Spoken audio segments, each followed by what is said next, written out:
This is Peter. And this is Tom. And you're listening to History Teachers Talking Podcasts.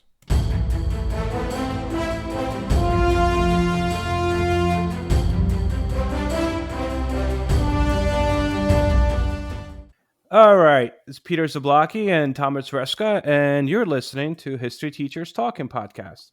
Today, we have our first ever guest on the show, Mr. Dan Agnello. Dan Agnello is a fellow history teacher who happens to be a Civil War / Battle of Gettysburg buff. So today we're going to talk about the Battle of Gettysburg. Dan, welcome to the show. Welcome. Thank you. Awesome All right, to be here. I always wanted to be a buff in something. I got, You're jack of all trades. You're jack of all trades, Pete. You don't need that. And you're not buff. Yeah, but I mean, you're not that good at anything, though. If you're just decent at everything. You're a Swiss Army knife. It's okay. Bruce Lee once said that he's not afraid of someone that knows like 1,000 kicks and punches. He's more afraid of someone that knows one good punch and practices like 1,000 times, which is kind of good point. I like Dan, that. why?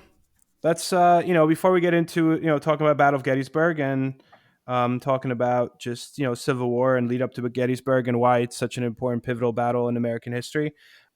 Tell us a little bit about yourself, Dan. Awesome. Well, I got to meet you in my first couple years of teaching, and I've always felt the same way. I'm now teaching at a middle school, 7th and 8th grade U.S. history, and I've always kind of felt the same way, like a jack of all trades.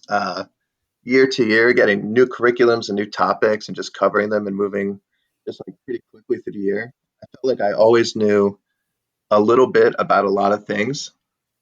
And then when we got to go to Gettysburg with some teachers from the school we were working at, we got to go to Gettysburg, and it was totally just like caught me off guard with how massive the battlefield was and how much people actually knew about the place and how much there was. And I started going back at least once a year for the next couple of years. And it's just like, it's so crazy how much there is to learn about just those 3 days in that one place. So I've been trying the last couple of years to like learn as much as I can about it. And it's cool to actually get to dive into like one thing, because I've never felt like I got to do that before teaching history. And now I get to kind of do this for me. So it's been nice and cool. Battle of Gettysburg, it's kind of viewed as... Well, it's the battle. It's the battle. It's the battle, right? Although, I mean, you can make the argument that it's really like a trilogy, in a sense of when you look at the battles of the Civil War. And oftentimes when you read about turning points of the Civil War, there's three that are mentioned. First one is Antietam, which is the single bloodiest one-day battle in all of American military history. The second one is Gettysburg. And the third one actually happens at the same time Gettysburg is happening, and that is the Battle of Vicksburg. And together, the Battle of Gettysburg and Vicksburg, kind of are viewed as the... That's the end. End of the Confederacy.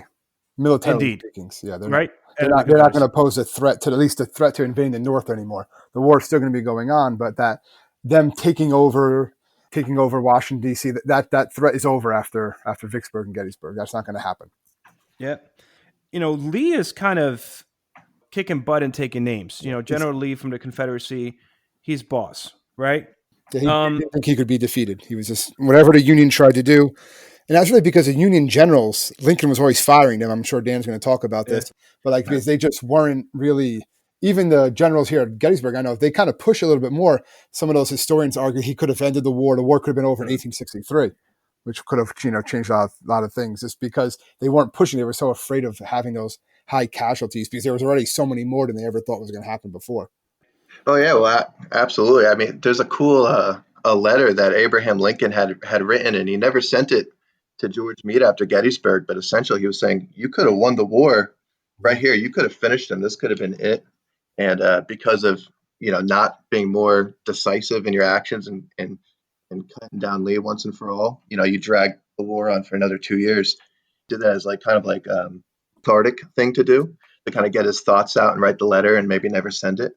But he definitely felt that way about a lot of the generals, for McClellan, for instance, with Antietam. Yeah. Although it was essentially a victory and stopped the invasion north from Lee, he removes McClellan because he just didn't beat him decisively enough in his eyes. and then he puts in Yep. Burnside, which is why we have sideburns, by the way, to all your listeners. It's called Indeed. sideburns because of General Burnside. Fun fact. So Um, when you yeah. look at these three battles, right? Generally in charge of the Confederacy wins battle after battle after battle. And what really kind of changes before this particular battle happens, about 2 months before, 3 months before, and that's in May. And I often tell my students, if I ask them, like, what's the one bullet that was fired in American history that probably had the biggest impact on American history? And the first one that kids usually pop up with is JFK. How much did history change because of the assassination of JFK? And then kind of we look That's the into future that, podcast beat. That's not going to right? happen. It's future podcast. Future But then podcast. like we talk about, like, someone says, like, shot heard around the world, Lexington. I'm like, was there really even a shot fired? We don't know that. But I think the one shot that really pertains to Gettysburg happens in May 2nd. So Gettysburg happens in July, but this is May 2nd, and that is when one General Stonewall Jackson is Yep. shot by By his his own own men. men, His own men. Yep. Coming back. right? By his own men by Sucking on accident. lemons. Um, and so when he gets shot, before that, Robert E. Lee doesn't lose, with Stonewall Jackson being, ahead of his cavalry, basically. When Stonewall Jackson gets shot by accident by his own men, he survives, by the way. At first, they amputate his arm. Interestingly enough, when they shoot him, they realize it's him. They're like, "Oh crap, we shot our own guy!" And oh my god, it's Stonewall Jackson.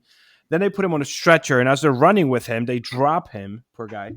Needless to say, he dies from an infection. And when he dies, they say that is basically the end of the Confederacy, because Stonewall Jackson would have played a pivotal role in Gettysburg, and he didn't because he wasn't there. And it's interesting because when he was there, Lee would not lose. When Jackson wasn't, Lee lost. Right. And actually, we should mention that Lee tried to attack the North twice during a Civil War, as opposed to mostly just fighting a defensive war. He went on the offensive twice going into the North, and both times he lost. So, Dan, what are we doing in Gettysburg? Why Gettysburg? So we're pulling up from where Stonewall Jackson shot, and he's lost in early May, and that's after they win Chancellorsville, and that was after they had a big win in Fredericksburg as well. So now Lee has a chance to really move into the north and put pressure on. Um, pushing for peace is a really big mission to try to end the war. And he's going to be up there for a couple of reasons. He's going to relieve the South and relieve Virginia of dependence on their farms. So now he can get all of his resources for his men, the horses, the food, the grain, all the stuff he can get now from the North, and kind of give the South a break. And it's the middle of the war, and hundreds of thousands of people are dead. It's been crazy battles. I can only imagine what like the PTSD of people that time was. And there's a lot of wariness for how much war. I mean, 10 days after Gettysburg, there's going to be draft riots in New York City where they're so upset about the war and being, drafted. It's going to turn into essentially a race riot where they're lynching people in New York City, burning down orphanages, and they're just really upset with the way the war is going. So Lee thinks he could really push if he gets a victory in the North, intimidates Washington, D.C., or gets close, a push to get for peace. And he's also trying to get support from England and France because they're kind of watching with a close eye what the South's doing. So there's a lot at stake for the South to have a decisive victory moving north. Confederate army had, hardly any shoes left on their feet. I mean, they were hungry, they were poor, they needed supplies. And Gettysburg, which is kind of an innocent little town in Pennsylvania, became this fight, but that wasn't planned, really. It wasn't supposed to happen in that moment. But what you have is you have the Confederate forces that kind of lean into going to Gettysburg because they hear that there is a supply of shoes in Gettysburg. Yeah. So you could make that argument that, one of the greatest battles ever fought on American soil, and definitely American soil, but also on American overall military history, was fought over shoes. And interesting enough, that comes from Henry Heath. He was one of the division leaders in Lee's army, and in his memoirs, talking about going to Gettysburg, he mentions that they're kind of low on shoes. There wasn't actually a factory of shoes in Gettysburg, or there's really no reason to believe that maybe they're even there. But that kind of myth of Gettysburg kind of comes out of this guy's memoirs. because 75,000, as you said, I mean, they are really low on supplies. They're walking crazy miles from Virginia to Maryland to Pennsylvania. It's 75,000 Confederates after Chancellorsville are moving north. And this is taking place over like a month. They leave in like early June. They're fighting at places like Brandy Station, where they have this massive cavalry, the largest cavalry um, fight with 20,000 cavalry in like June 9th, and they're moving up, and they capture 4,000 troops at the Second Battle of Winchester, and it's this huge thing. I mean, Ewell under Lee gets all the way up to Harrisburg, which is as far north as the Confederates get. And this other guy, Jubal Early, he takes it as far east. And what happens is Gettysburg has, I've heard 10 or 12, but they have a lot of roads converging from all different angles into the center of Gettysburg. And Lee gets word from a spy, actually. He was an actor because the guy who was supposed to give Lee intel was off gallivanting somewhere else in the countryside. Couldn't, so had word that this new general, General Meade, who had just been in place, was coming up with 90,000 Union. And it's time for him to concentrate his army. He had his 75,000 men spread out, Chambersburg, Carlisle, Harrisburg. They're spread out all over Pennsylvania, and he sees Gettysburg as a perfect place to kind of congregate his men. And the Union Army kind of had the same idea, where Meade had sent some men up, Cavalry Officer Buford, and he had gone into Gettysburg as well to kind of check it out. He had found that Confederates had already been there. They had already taken the town. They already moved on, and he knew that not far away, just 8 miles away, there was a Confederate army. And he kind of knew to kind of stay there, and that ended up being where the battle's going to take place. So you're looking at about 90,000 Union. Union soldiers versus 75,000 Confederates, right? Yes. The battle is over 3 days. The second day, I believe, is the bloodiest day of the entire battle. Again, this becomes the single bloodiest battle in American history. Yeah. Yeah. I mean, and again, this is the battle. You talk to anyone about the Civil War, you just go randomly talk to someone about the Civil War. This is going to be the battle that they talk about. This is going to be the one that's going to pop in their heads. This is the battle that's etched in people's minds when it comes to the Civil War. They think Gettysburg and what it leads to, and they think, Lincoln up there giving that Gettysburg address, right, with the bodies still all over the place when they dedicating the cemetery months later, like that sort of thing. Like I even they used to show those like animated histories. Remember like HBO show like animated people of the world, and one of them was like showing Lincoln like writing the Gettysburg Address, going there and giving the speech and stuff like that. And do you remember the Animaniacs episode when he's writing it? Yeah, and like Yakko and Wacko were helping him. Like that. Yeah, he's trying to figure out what to do. There was that other one too that was like just like Animaniacs. So it was that Hysteria. That was kind of good. That was kind of dealing with all that stuff too. I know I show a couple episodes. They have like a Tonga song about like Joseph Stalin or something. But we're getting off topic again. But it's pretty we're history teachers. We're supposed to get on topic. This is what we do. Yeah, exactly. we're all over the place. They all come back. They all come back. Yeah. So, right. So, Dan, just like if you could summarize the battle itself, and then we'll talk about the significance and why this is the battle. And like you said, the magnitude of it is crazy. We're talking 51,000 people are going to die, or not die. There's going to be 51,000 casualties, about 7,000 killed in action over the course of 3 days. 51,000 casualties, that's just like, less than 10 shy of what Vietnam was in 10 years. So it's just a crazy, vicious. In 3 days. In 3 days, right. Yeah.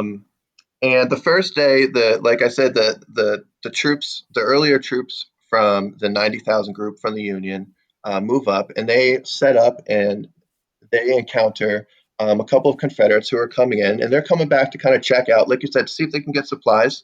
And they were ordered by Lee not to engage at all, but they do. They thought it was just a couple of skirmishers, but it turns out to be the full Army of the Potomac, the Union, and a full battle ensues. And the first day, the Confederates do come away with what you could say is a victory. They push the Union through the streets, they collapse their columns, and they send them back to Cemetery Ridge. They capture 4,000 Union soldiers, and the Confederate flag waving in the center of Gettysburg. So it's overall a victory for them. But what the Union gets and what they're going to hold for the second and third day is a really strong defensive position in the shape of a fishhook. That's kind of one of the famous things about Gettysburg is the way that Meade came in and organized his men from Culp's Hill to Cemetery Hill, all the way up to Big Round Top and Little Round Top. and they basically hold the ground. And for the second and third day, Lee continuously tries to send different attacks on different flanks and different parts of the Union's holding, and they fail. And it's mass casualties, and just different sections of this formation is just completely brutal. And yeah, that's kind of what we see happen. And there's a lot of debates, militarily around the decisions and who's to blame for the failures, and that gets really interesting too. But overall, that's pretty much how it happens. And then on Fourth of July, the kind of last skirmishes kind of happen, but not really a major battle. And they leave, and that's the last time that the Confederacy is in the North. And as you said about a massive amount of wounded, the wagon train of wounded Confederates was 17 miles long. Pickett's charge, right? Yeah, that's what I wanted to talk So about. yeah, so Tom, what do you got about Pickett's charge? What you got? Anything? Well, I just remember you always hear about Pickett's charge. This was like the high mark of the Confederacy. It's as far as they ever advanced north. They're coming up and trying to advance, and basically it's showing what's interesting about the Civil War. What I like to stress a lot when I'm teaching it, or when I used to teach it, was the idea of like this is kind of in a way kind of a modern war. We have a lot of this new modern technology, but it's also using those old school linear tactics. And that's just kind of an example of that. When Pickett's charge, these men are basically charging up a hill shoulder to shoulder, and you have the Union soldiers there with their artillery and their Gatling guns, and they can just more or less pick them off. And even though some of them do get through, but most of them didn't. And it just kind of showed that standing this linear warfare shoulder to shoulder, charging at a stationary target isn't going to work. And this is like a mistake that if they would have kind of when I say they, I mean like historians or military experts kind of reviewed going into like that First World War in Europe, you're not going to have the casualties you have there. If it happened in the 1860s in the United States, what do you think is going to happen, in the trenches of Europe? It kind of foreshadows what World War I is going to become, I think, big time. That linear warfare is done. Mm-hmm. Cavalry charges, things like that. It's not going to work with the advancements in. Was the significance of this battle seen at the time it happened or shortly thereafter, or is this something that kind of grew as years passed, and it's like, wow, this is what we point to? What makes Gettysburg I've been trying, yeah. I've been trying to like think about that, because when I first showed up, and like when I went on that field trip with you, I'm just kind of taken back by the magnitude and all the different stories, and the fact that it's like a movie with like deleted scenes, and you just every time you uncover and you get a new one, it just makes the movie better and better and richer.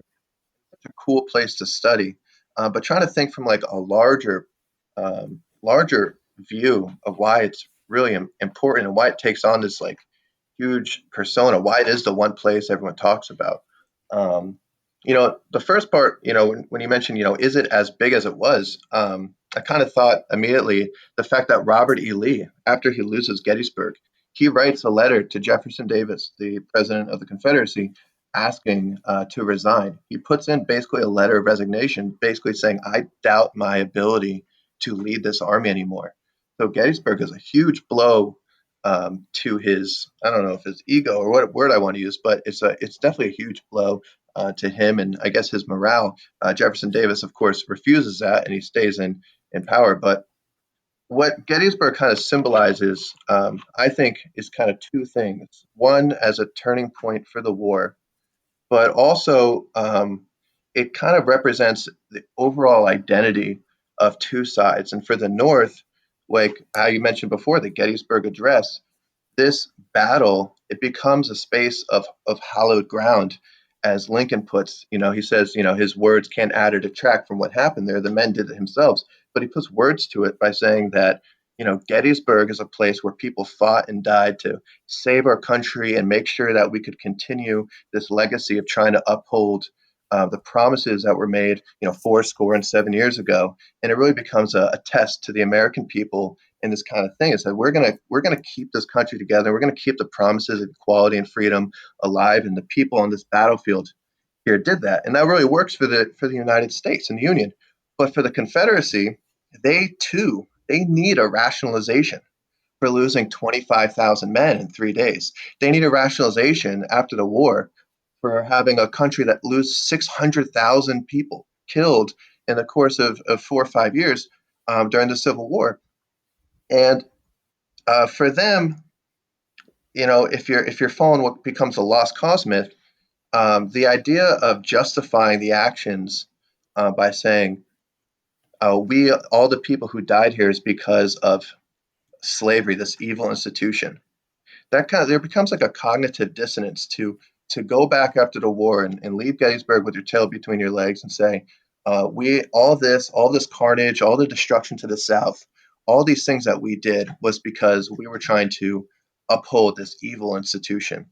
And to admit that, there's going to be a cognitive dissonance. So what you see happen is this lost cause myth develop, where people like Jubal Early, who was a general, and Jefferson Davis's wife, and George Pickett's wife, and the Daughters of Confederacy, and the Southern Historical Papers, they all start twisting and kind of changing the narrative of what the war is, so they can kind of live with themselves. So they could say, we weren't fighting for slavery. This was the Second War of Independence. This was our attempt to stand up for the Constitution and defend ourselves against a tyrannical North who was unfair to us with taxes and tariffs and the banks and the industrialism of the North against our agriculture. And we were defending our homes and they were invading us. And it gives Southern way of life, right? Southern way of life. Southern way of life. Yeah. And it becomes to the South this total justification that they could live with. And there's a lot of historians that have written about this saying, this was a way of dealing with the trauma of the Civil War.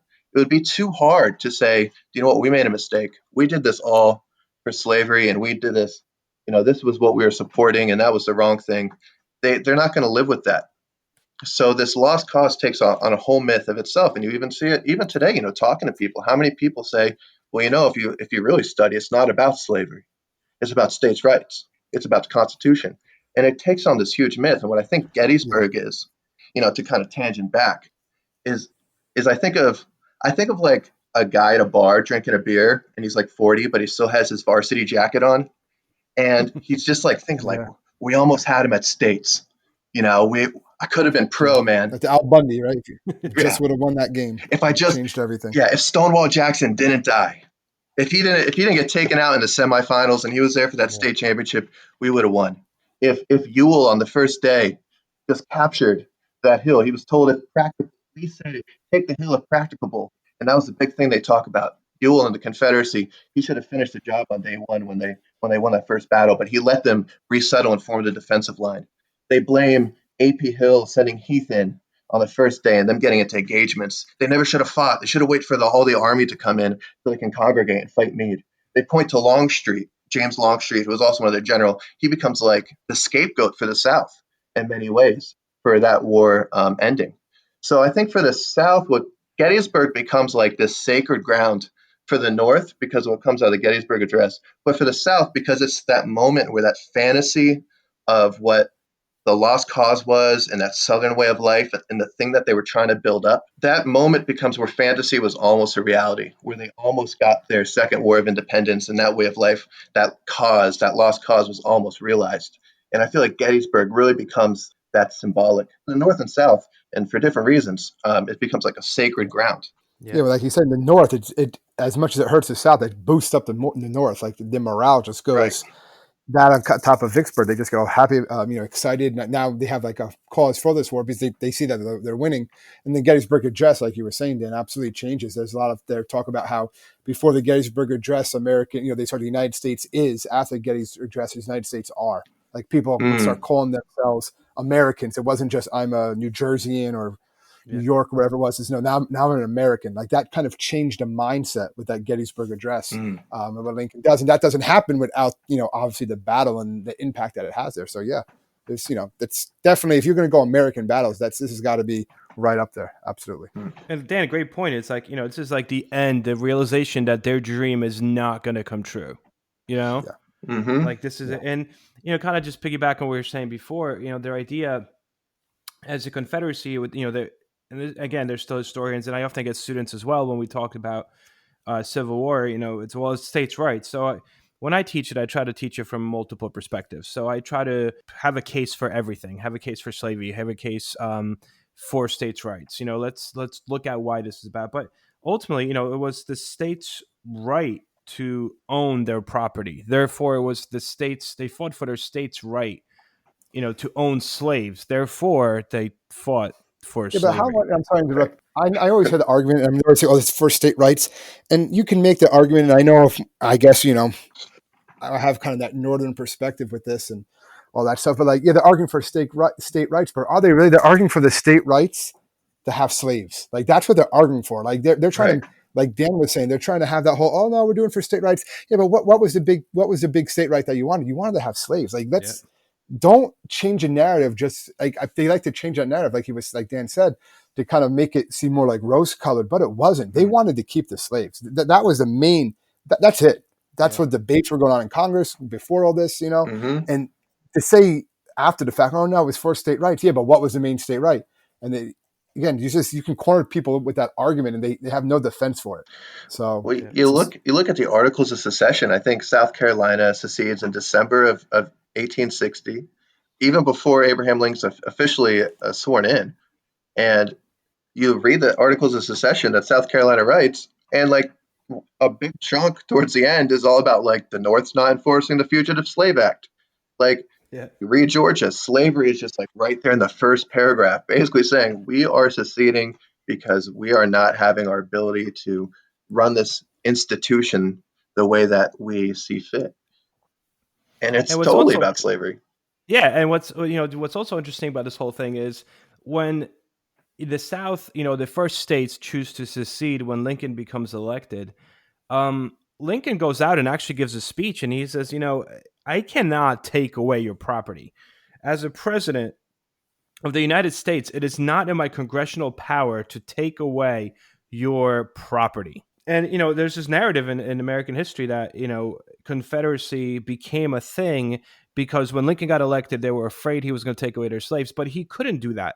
Only Congress, if any other, body in the United States could take away slaves or pass a law that would take away property, it would be Congress. And actually, the 13th Amendment that ended slavery, everyone says, well, Lincoln got rid of slavery.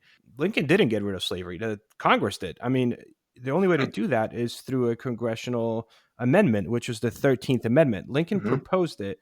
However, Congress got rid of slavery. And I feel like Confederacy kind of shoots itself in a foot in this sense because the only reason, and this is according to Eric Foner, who's a really known historian specifically about Reconstruction time period, the Confederacy was not part of Congress when that bill or amendment came up for vote.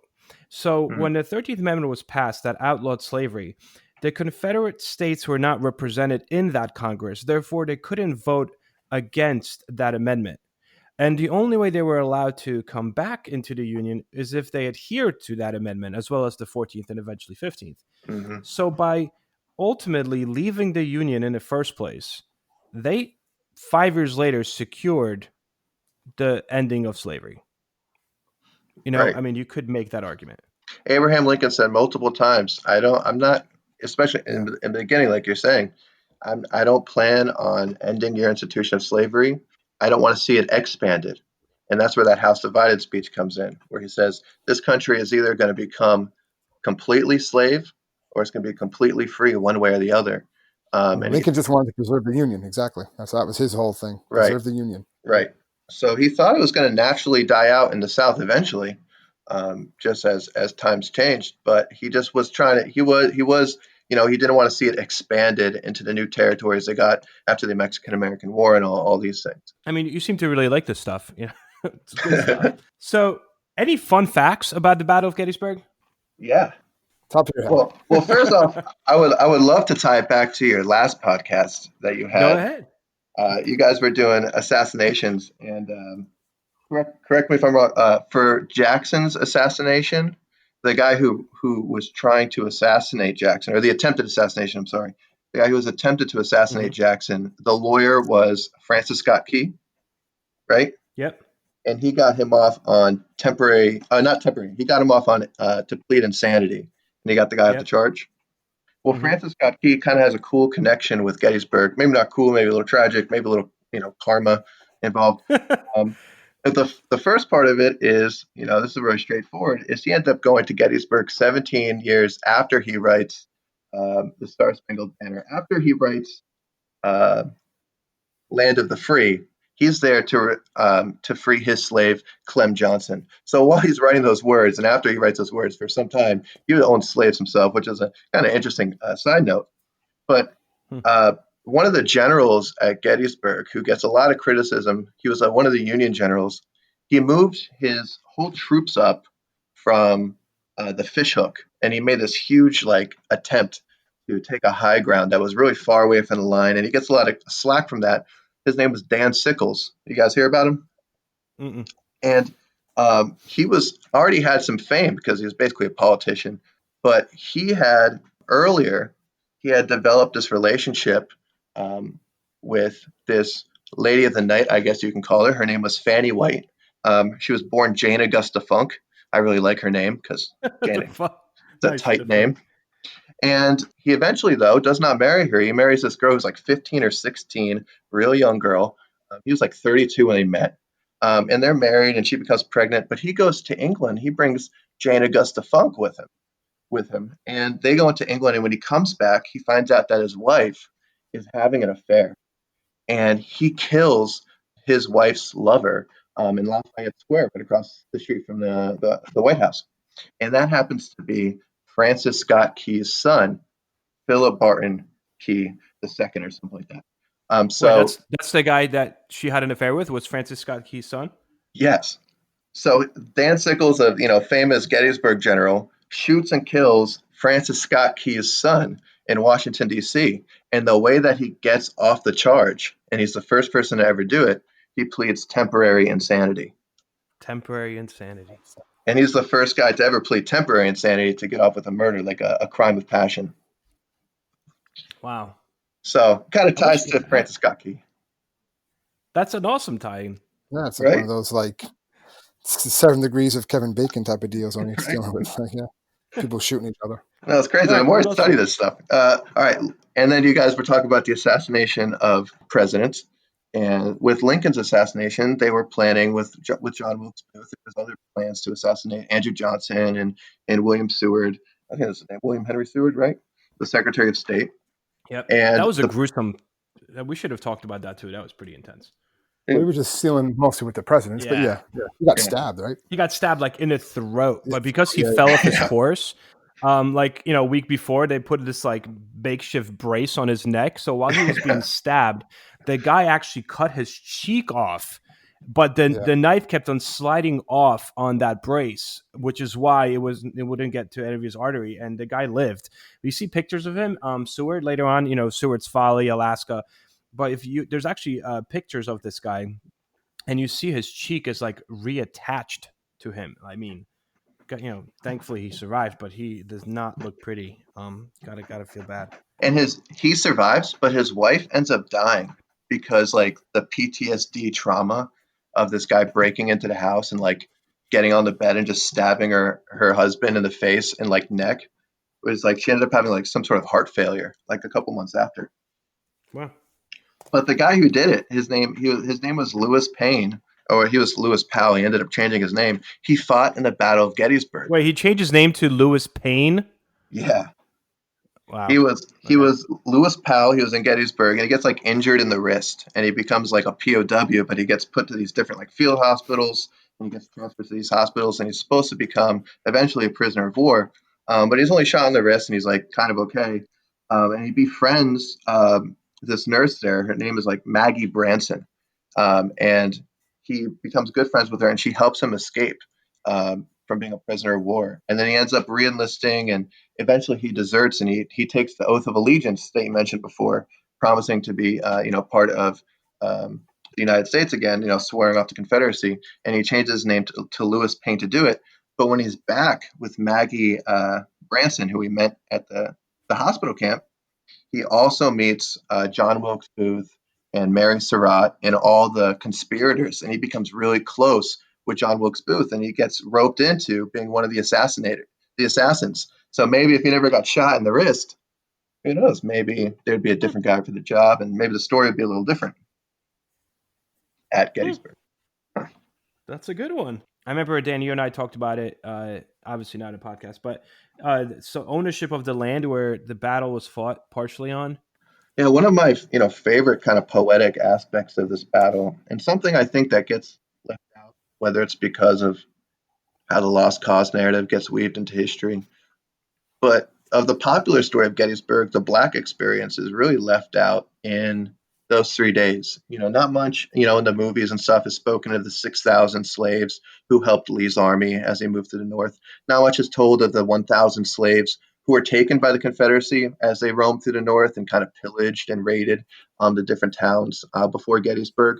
And a lot of that narrative is kind of left out. Now, if you go to Gettysburg, there are specific historians, and it's not totally left out. There's awesome tours that focus on this stuff. But popular, um, understanding of Gettysburg, I feel like it really gets left out. And one of the things is Pickett's charge. It takes place on this guy Abraham Bryan's farm, and he's a free man who is living in a farm in Gettysburg, and he's only about 8 to 12 miles away from Maryland. And from the window of his house before Gettysburg, he could see Maryland. He could see where 87,000 people in the state of Maryland are enslaved. And 10 years before that, his second wife came up, and she was freed in Gettysburg, and she had lived, and she was kidnapped in the middle of the night by slave catchers over some quarrels about who she belonged to. And some Quakers in Gettysburg fought for a year to get her freed and brought her back. So it's just like these really tragic tales of, like kind of like 12 Years a Slave type stuff. But this And guy, that was happening a lot too, right? During the war effort, Dan. Like, wasn't the South like, sorry to interrupt, capturing like some northern, like they would go into those towns in the north and they would capture former slaves or people who were free their entire lives. It happened to be African American. They would just capture them and like force them into serving for the Confederate Army. yeah, And then another thing, like Gettysburg kind of ended. Gettysburg ended that because again, they're not coming into the North anymore. So that kind of ended that practice. But it was like, kind of like a scary thing. Like some of these individuals were free their entire lives, and here comes the Confederates, and they know, hey, if these guys win, we're going to be slaves. Like it doesn't matter what we were before. They see us as slaves now. right, absolutely. I mean, once they're taken, they're taken. And the Confederacy, they show up at Gettysburg, which is a town of 2,400 people, and 200 of those people, 180, whatever, around 200 of those people are African Americans who are living there as free people. There's farmers, there's blacksmiths, there's some guy who owns like a dope oyster bar. They're living life, and they're living freely. Just a couple miles from the state line. But when the Confederacy comes up, most of them, they go hide out in the fields. They go to different towns because they know they're going to be captured. And on Abraham Bryan's farm, who was a free man who lived in Gettysburg, Pickett's charge takes place. Actually, in 1938, there's a famous picture of the Union and the Confederates shaking hands over this rock wall that's by the high water mark of the Confederacy, the furthest they got in the battle. And they're shaking hands. In the background of it is Abraham Bryan's farmhouse. And I just think it's really poetic that, like you said, the ending of this in the North, the decisive battle that will, determine whether or not this fantasy of the Confederacy will be realized or not, takes place on this man's farm. So while the Confederacy is fighting to enslave men and dying to enslave these men, they end up dying on the property of a free man. And it kind of is like this really awesome poetic story. I wish it was a movie or something, but I really like it. So one thing that Dan and I kind of talked about at some point, just Gettysburg Military Park. Tom, have you ever been? Yeah. Right. So it's like the trip you take when you're younger. You go to Hershey Park with your family, and then you go hit up the Gettysburg. Yeah, I remember going when I was a kid, and then when I was a little older too, we went. But yeah. Yeah. So that entire battlefield, it's a National Historic Park, is laid out in a way where when you're standing in that park, you could actually follow this battle. I mean, the monuments that are placed throughout that park are strategically placed to kind of show you, okay, this is where this unit was. This is Seminary Ridge. This is the Cemetery Hill. This is the Little Round Top. Like everything is strategically placed. And it's almost like the whole park is one massive monument, right? I mean, Dan, you've been there numerous times. It's essentially laid out almost like a chessboard, where like Yeah. this is where like the pieces were, and this is where they moved, and this is where things were concentrated and where different events happened. So it's definitely it is very informative. As in public spaces, these statues are often they were really political objectives to put them in public spaces and used for intimidation and all these other purposes. And on the on Gettysburg, at Gettysburg Park, when I went there, I guess, might be where my perspective came from, but it was, very informative. It did actually serve a tool to learn the history and kind of visualize where things were taking place. So I will Yeah, give and I it think that. it provided a context. It provided a Hmm. context to the monuments that are placed there. As opposed to, hey, here's just like you're walking through the park and there's a random statue of Robert E. Lee that was put Right, up in 1920. You're like, right, wait, what? right. And Different. to that point, where I do see the other side is the idea of venerating some of these people, like Robert E. Lee, and seeing them as these mythological, godlike people, which plays into that whole lost cause myth, and holding on to like this thing. But at the same time, it's a very informative park. Interesting enough, Robert E. Lee was actually asked to come to one of the dedications of the monuments in Gettysburg, and he replied that he couldn't go, and he said, "I actually wish that you people would let this thing die." In the letter. He even at the Oh time wow. he wasn't really for keeping the wounds of war, as he put it, alive. But it seems like that a lot of people, especially this lost cause, serves as a way to venerate and keep that narrative open. So I wish there was more balance at Gettysburg. I wish they did have more things for like the African American struggle and the aspect of slavery and the role it played.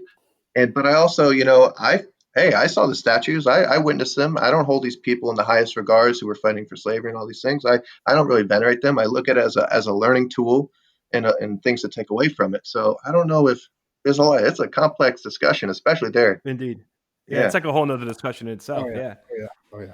And it does come up a lot, teaching, just teaching about Civil War, with my students and trying to empathize and understand what was happening, in 1800s, 1700s, and when they do see a whole monument conversation come up, they always kind of bring that up. So I think this is a perfect example of placing it in the right context. There was several Medal of Honor winners, Mm, and the last Medal of Honor winner, the most recent one, was given to a man by the name of Alonzo Cushing, and it was actually Barack Obama in 2014 that awarded him the Medal of Honor for his heroism at the Battle of Gettysburg. Oh nice. wow. So that's kind of still showing that even hundreds of years later, they're still handing out these awards that and more information's coming out there. There was like a campaign to get him the Medal of Honor for saving the lives of several soldiers that day. Mm, So there's it's still it's I know it's a national park, but it's also a place where they're still conducting research. They're still right. looking for more information there to better understand everything, and so more information is coming out. And Yeah. Yeah. so it's one of the, it's just one of those things that it's history, but it's not over. Yeah. Especially for people of Gettysburg. I mean, it was kind of a prosperous village. Right. It had, local college. I think it might have even had two colleges. It was kind of an up and coming little village, and all of a sudden, it's thrust into history as Gettysburg, the Battle of Gettysburg. And an interesting statistic is that corpses at the end Yeah, of the battle outnumbered residents of the village. Right? It was like 4 to 1. 2,000. By a Yeah, it was Yeah, like lot. 4 to 4 to 1. 1 because it was like Yeah. 2,000. This Well, completely fundamentally that's changed still the the way of issue life. today because a lot of like commercial developments want to go in there and like build up. Right. It's valuable land, and it's like a debate. Like, what do we do? Do we give in? Do we preserve this battlefield, or do we develop these like commercial? Because it's also a tourism area there too. Yeah. Let's be honest. It's a money. It's some of those businesses around there. It's a money maker for them. Right. Yeah, also another fun fact. I mean, you're thinking about what happened to that town after the battle. I mean, even the amount of dead horses outnumbers the population of the whole town. There's Wow. 3,000 dead horses on that battlefield, and the population of the town was 2,400. Wow. So, I mean, it's just like apparently the stench and the disease and the rottingness and the horrificness of it is just like unfathomable. They had to end Wow. up burying a lot of the Confederates because the Union took care of their soldiers and they put them in shallow graves, and eventually about 3,000 end up in the Gettysburg Cemetery. But the Confederates aren't buried in there. Only a few make it. But mostly the townspeople had to come up and pick up the dead Confederates and give them all these shallow graves, and they had to take care of the dead bodies. Abraham Bryan and a couple other Basil Biggs was another African American. They were making like $1 per body to get rid of them. That is crazy. You are the Gettysburg buff. I'm trying. Dude, you talk to people who have been doing this, like they do it their whole life. Like I've like scratched an iceberg. It's like unreal the amount of like, it's like overwhelming. I'm like, I want to know all I can about this place, but it's just like, it's never ending. Well, it's kind of like when you start, clicking on one video on YouTube, and then you're Right. like, oh, and then you click on another video on YouTube, and then you're like, well, you open up another tab, and you're like, let me read this. Oh, this guy, you open up another tab, and then like this, 4 hours later, this is what quarantine does to people. yeah. Yeah, it's nice to pass the time. What do you Yeah. think about your students? Just like a last thing, what do you guys think? I mean, Tom, when was the last time you taught? It's been a while, probably, since you taught this. Since I taught Gettysburg, yeah, it's been a while. I mean, I remember again, I would talk about the battle. I spent some time on that. But you don't want to get into the whole numbers thing, like this many casualties, this less staff. I mean, Mhm. it's important to discuss, but they also a lot of times don't curriculum wise don't want you to focus on that too much. It was Mhm. mostly again like at the Gettysburg Address, and I remember doing the whole. I was like a young teacher, want to like help the kids out, give them that visual, have them all close their eyes, and they open up their eyes. I threw on like a Lincoln beard and hat. I remember that. Yeah, and I would give the Gettysburg Address out, and they're like, "You memorize that?" And like, it's not a very long thing to memorize, guys, and stuff. Plus, it's No, just it's like yeah, 272 words. yeah, Yeah, it was very short. That's a whole other podcast. It's talking about the Gettysburg Address, but yeah, that's what I probably what I remember a lot doing when I would teach about this was like I think dress when up. we were younger, they made us they might have known. memorize it. We might have. I might have had to do it. Yeah, I think I that's had to what it memorize. was. But yeah, when we were in school, that's what everything was. Like memorize this, memorize that. It's not this. That's not what it is anymore. No, You know. no. Didn't they do that Now in it's Saved by the Bell? The teacher. Do you guys remember that episode? Like the when they female had to teacher, memorize she it. she dressed up as like Lincoln. I think she did the Oh yeah. Gettysburg Address. No, Tom used to do that. In my school, that would never fly. No. Wait, Tom, didn't you dress up as like Deadpool for your quarantine videos? History pool. We call them history pool. That's copyright infringement. Yes, I would dress up as history pool and give lessons on a couple things. Yeah, it was. Oh my goodness. You got to do what you got to do. I All have right, like a I think this million is random facts. So fun three facts with Dan. fun There facts. you go. Some magnitude numbers. We're talking nearly 400 cannons took place, and on Pickett's charge, it was the largest cannonade in the entire Western Hemisphere at the time. It was 2 hours. They said they could hear it all the way in Harrisburg. That's how loud it was. One of the people who was listening to it was this guy named Schimmelfennig. He was a general from the Union, and he got trapped on the first day when they took the town. And he actually had to hide out for days 2 and 3 underneath someone's house. He totally like sat out the whole battle. There was Hmm. 250 tons of musket and rifle ammunition. About 7 million rounds were fired over those days. One of the generals, Henry Heath, he was shot in the head, but he survived because his hat was so big. He had to stuff it with paper, and it just knocked him unconscious. And like it somehow like deflected the What? bullet just enough. But the guy on the other side, John Reynolds, who was like a very liked man at the time, he was shot in the head on the first day, and he was like one of the highest ranked generals to be killed. And they found him with a ring on his finger, said, for Kate Hewitt or Dear Kate. And he had like a secret relationship with this woman because one of them was Catholic, one of them was Protestant, and they had to keep it like separate. General Lee may have been suffering from a heart attack or a disease when that whole battle was taking place. So some sort That of, one I've heard before. Yeah. you heard that before, right? Rufus Dawes, who took place and on the first day, who fought with the Iron Brigade, he is the grandson of William Dawes, and that's the guy who rode with Paul Revere to alert about the British coming. His grandson ends up fighting with the Iron Brigade, the Union. Other famous nephew, Jefferson Davis' son Joseph Davis, was fighting with the Confederacy at the time. There's a cool guy. His name's Joshua Chamberlain, and he was from Maine. And on the second day, when the flank is about to be taken by the Confederacy, the Alabama with this guy William C. Oates, I think that was his name. Anyways, Oates. He tries to take the right flank and collapse the entire fishhook. 5 times he charges up the hill, and this guy Joshua Chamberlain from Maine beats him. And on the fifth try to take the hill, they're out of ammunition and they have to fight with bayonets to the death. And this guy suffers from a foot wound.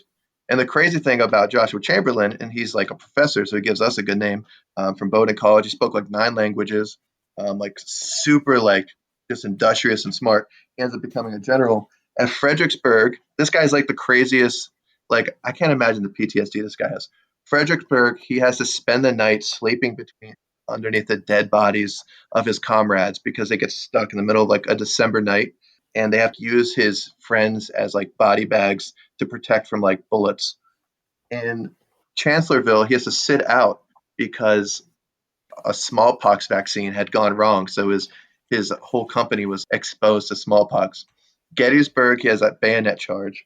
Then at another battle in Petersburg, the second battle of Petersburg, he's shot in the hip. It goes into his groin, and like he has to wear literally a catheter for the rest of his life. He's going to end up dying from his wounds like in 1915, and he's going to be considered the last casualty of Gettysburg. But he goes on to fight again. Like literally, he was pronounced dead at that last fight, and somehow he was nursed back to health. He gets back into basically the ring, and he fights again. And he's riding a horse. The bullet goes through the horse's neck into his chest, deflects off the picture of his wife and his Bible, wraps around his ribs, and comes out his back. So to everybody who's watching, this dude got shot in the chest through the horse through his chest. And he survives. He gets the Medal of Honor, and he loses I was it. gonna say he got a Medal of Honor, right? Yeah. Oh yeah, and he ends up losing it, and it's found some years later in a church Bible in my hometown, Duxbury, Massachusetts. They end up finding the Medal of Honor, and they saved it. One of the most famous historical novels of all time is Killer Angels about Gettysburg. Right. I'm pretty sure he's one of the main characters in that book. He is, and that book gets so much slack for being like the Lost Cause Bible, like making Lee look so great. And then the other, the movie Gods and Generals, the director, yeah, they're totally like. That's what Jeff Daniels played him. I think Jeff Daniels played him. Yeah, he did a good job. I mean, not as good as Dumb and Dumber, but good. Right. There's another story that the two oldest guys to fight, George Green. So a lot of people give Chamberlain like the credit for like saving the Union Army because he saved the left flank. But simultaneously that evening, this old man, George Green, he was 62 years old. He was like this engineering genius, and he built all these fortifications, even though he was the only division, and he withstood this guy, William Extra Billy Smith, who was 65 years old, like all night and into the morning. And it was like the two oldest guys in the Army, the oldest guy in the Confederacy versus the oldest guy in the Union. And that's actually what some historians argue was like the most important battle. Yeah, I mean, dude, I could go on and on and on, but that could be 5 podcasts. There's Gettysburg podcast. It's crazy. I'll spare you guys. Crazy. Thanks for joining us, Dan. This moment was fun, and you are and forever will be our first guest on History Teachers Talking podcast. What it's a trivia question in its own right. That is. It's going to be a trivia question on it. Fun fact, yeah. What a pleasure. Fun fact. And hopefully you'll be back again. I mean, we'll find something else that you're passionate about history-wise. I guess that brings us to a close. So again, thank you to Dan. All right. Well, just thanks for having me. Dan Agnello signing off. Pizza Luck, he's signing off. Tom Reska, take it easy, guys. Take care.